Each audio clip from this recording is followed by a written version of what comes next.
Ibrahima Cissé, ce leader, il s'appelle tout simplement Oumar Gombou, ou bien de la zone des Soustons, au village qu'on appelle Soustambama, il s'appelle tout simplement Oumar Gombou.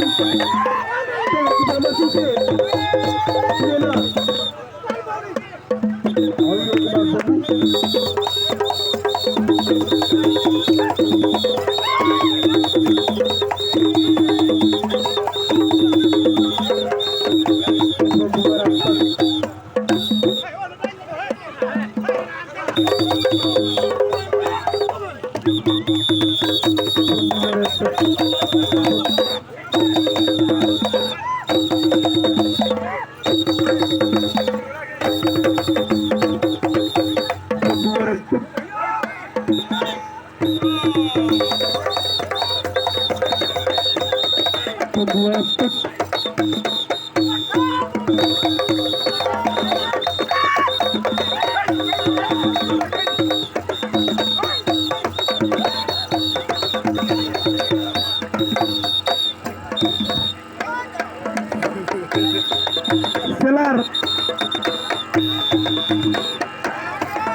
Attention, Issa Wufikares, Oumar Gombou, Wufikares, champion Djidiri, ah de quoi il est venu de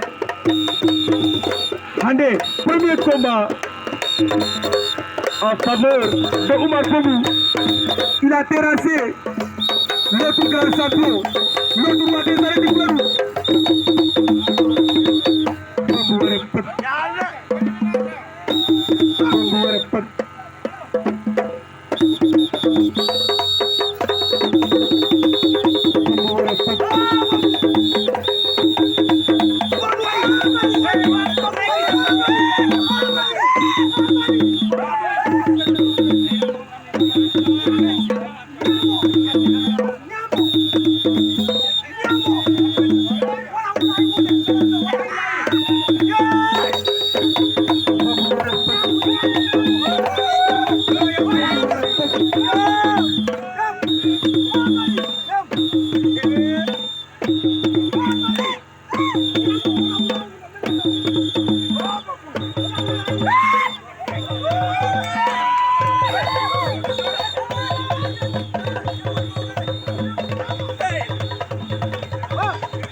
Attention.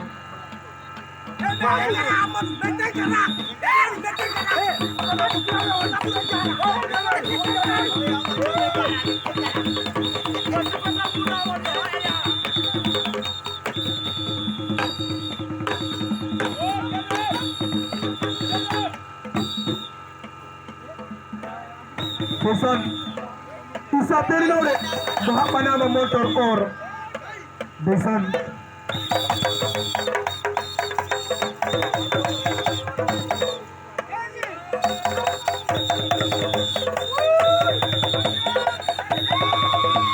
Issa terlalu apa nama motor tangi.